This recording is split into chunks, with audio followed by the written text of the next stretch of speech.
This is Fox 61, Connecticut's news station. And we'll get to those top stories in just a moment. First, we want to start on the forecast. Thanks for joining us for the Fox 61 News at 10. I'm Bridget Bjorlo. 4th of July right around the corner, believe it or not, and people across the country are planning their barbecues, their fireworks shows, and of course those days at the beach. So let's go to Chief Meteorologist Rachel Frank with the latest and what we can expect. Rachel, I can't even believe we're talking about maybe a little sunshine after what we experienced this weekend. I know. There's nothing like what we had in place this weekend at all in place from now right through July 4th. And if you are a fan of these really comfy conditions, the refreshing air that's built in, we get another couple of days like it, although the warmth will start to return slowly. Temperatures right now in the low 70s for the New Haven area, mid 70s in Hartford, and we've got 60s for Waterbury, for Norwich, for Willimantic. And look at the comfort scale here, all the way in that bottom category, meaning it's refreshing pretty much all day tomorrow. Overnight lows in the 50s to right around 60 degrees, so keep those windows wide open tonight. Lots of sunshine to greet you on your way out the door. By lunchtime, temperatures are close to 80 degrees, and we'll see high temperatures in the lower to middle 80s as we head through tomorrow afternoon with that low humidity. Heading into Wednesday, we'll see similar temperatures, but we'll see a few additional clouds, and then warmth and humidity really start to build in for July 4th. We're going to talk about that and what it means for fireworks displays coming up, Bridget. All right, Rachel, talk soon. Thank you. 2 police officers were hurt trying to break up a fight involving more than a dozen people. It happened Saturday around 4:30 in Jenkins Park. Police attempted to arrest 23-year-old Jalen Jarman, but say he attacked police. 2 officers taken to the hospital for injuries. Jarman was arrested on several counts, including assaulting a police officer, and already has posted bond. Norwich police continuing to investigate the incident. We are expecting to see body camera footage to be released in the next few weeks. We'll keep on top of it. And new here at 10, Ansonia police are searching for 2 young men accused of robbing a store on Pershing Drive. Police say the pair held employees of Moe's Smoke Shop at gunpoint. This happened Saturday night. This before making off with hundreds of dollars in stolen cash and merchandise. They were driving a blue Honda sedan, according to police, and if you know anything, call police. Fans and ticket holders are demanding answers and accountability tonight after this past weekend's Capulet Fest. It's a metal music festival that devolved into a mosh pit of chaos. Fox 61's Jake Garcia joining us live in studio. And Jake, fans certainly had their patience tested this weekend. Yeah, Bridget, fans say enough is enough after venue changes, band cancellations, and a sold-out final day that never happened. Those were just a few of the issues that plagued the Capulet Fest this weekend that many are calling Connecticut's Fire Festival. And now Connecticut's Attorney General is looking into what happened. A metal music festival that promised 3 days of hard rock has fans banging their heads in a different way. The festival was supposed to be held at the Thompson Motor Speedway this past weekend, but the day before the festival, Capulet Entertainment announced it would be changing venues nearly an hour away and halfway across the state in Hartford. Luke Lowsinger lives in Pennsylvania and was planning to attend Sunday, but once the venue was changed, he decided not to go. I'm driving 7 hours to Connecticut from where I live in Pennsylvania. I'm not driving all that way to see bands that I really don't know when the 2 bands that I bought tickets to see are out. With ticket prices ranging from $65 to $700, many fans like Luke are trying to get a refund. While he's not sure if he'll even get one, but if he does, it could take weeks. If I'm lucky, I will get a update to my resolution by the end of this month. But that's if Capulet doesn't try and dispute it. In a now deleted Facebook post, Capulet Entertainment says they became a target. But Julian Gelman is the owner of the Webster and says they agreed to host the event to give back to the rock community. If it was to get canceled, it kind of impacts the rock community and the rock scene in Connecticut. And we know that this being a legendary rock venue, it made sense for us to jump in and get involved with it. But he says halfway through day 2, he couldn't let the event continue. You know, Friday we saw wasn't as many people that expected to, be in attendance. Saturday played out. Saturday night we had the discussion with him about, hey, is this going to be achievable and doable on your end? and it seemed like he wasn't able to pay the rent. We called Capulet Entertainment to get their side of the story, but the wireless customer you are calling is not available. Please try again later. the chaos of Capulet Fest has even got the attention of State Attorney General William Tong, whose office has received at least 40 complaints so far. Fans just want some accountability. It was chaos, and there was no apologies. There was just, we made you proud.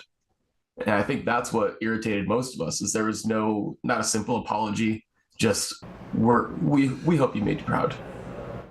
Now, Attorney General William Tong announced a news conference Tuesday afternoon regarding Capulet Fest. We'll be there to bring you the very latest on this concert controversy. If you have been impacted and would like to file a complaint with the Attorney General's office, we have a link for you on fox61.com.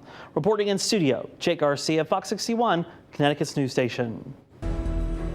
So much frustration for those fans. Jake, thanks for staying on top of it. Nearly a month after a child was hit by a car and killed in the capital city, police say they have arrested a man responsible. 30-year-old Melvin Edwards, you see him right here, stood before a judge in Hartford Superior Court today. He's accused of hitting a 1-year-old with his car and then speeding off. That toddler, now identified as Camelia Elizabeth Ramirez Carcamo. Police say his car was found a day later at a McDonald's in New Haven, but it took a much more extensive investigation to pin the crime on Edwards. He surrendered to police today. Mr. Daniels reports to our office that he is a high school graduate with some community college, including business certification. He works as a mental illness advisor in the town of New Hartford. Your Honor, his family is here to support him. He has a very, very limited record, Your Honor. And I would ask the court to entertain a bond in the amount of $100,000.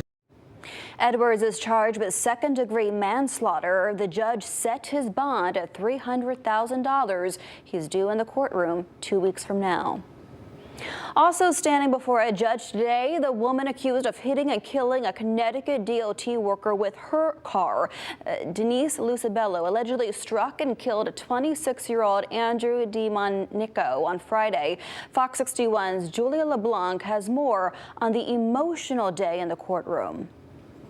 The extended family of Andrew DiDomenico says they are devastated by this loss. And as the judge cut Lucibello's bond in half, they say they want more accountability for her actions.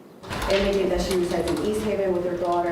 55-year-old Denise Lucibello of East Haven facing a Meriden judge for the first time since being arrested last week. She did disclose substance use history and mental health to my office. Police say just after 9 a.m. Friday, Lucibello was driving under the influence on the Wharton Brook connector to I-91 in Wallingford when she traveled into the grass on the right-hand shoulder, hitting and killing 26-year-old Andrew DiDomenico. No matter how the facts flesh out, my client is remorseful.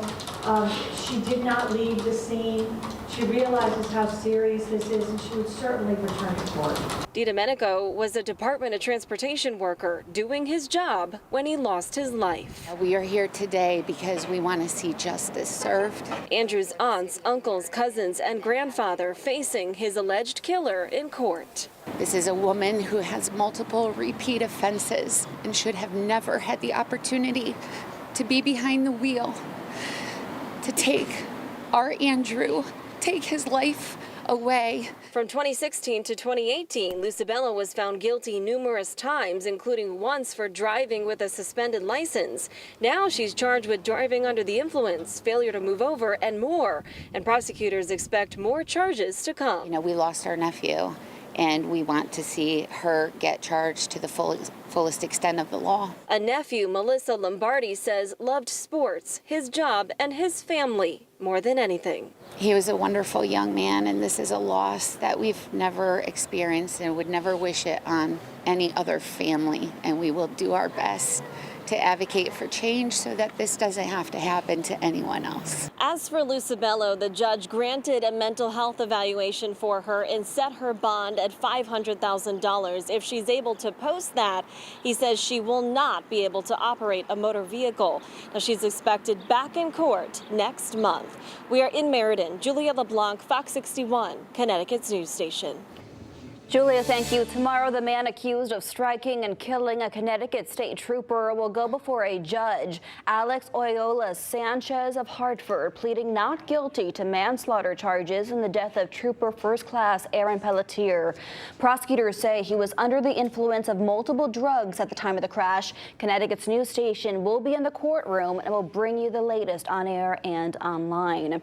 President Biden delivered a live address from the White House tonight condemning the controversial Supreme Court ruling from earlier in the day.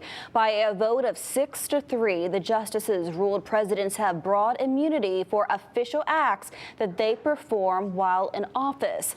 Biden calling that a dangerous precedent to set. This nation was founded on the principle that there are no kings in America. Each of us is equal before the law. No one is above the law. Not even the President of the United States.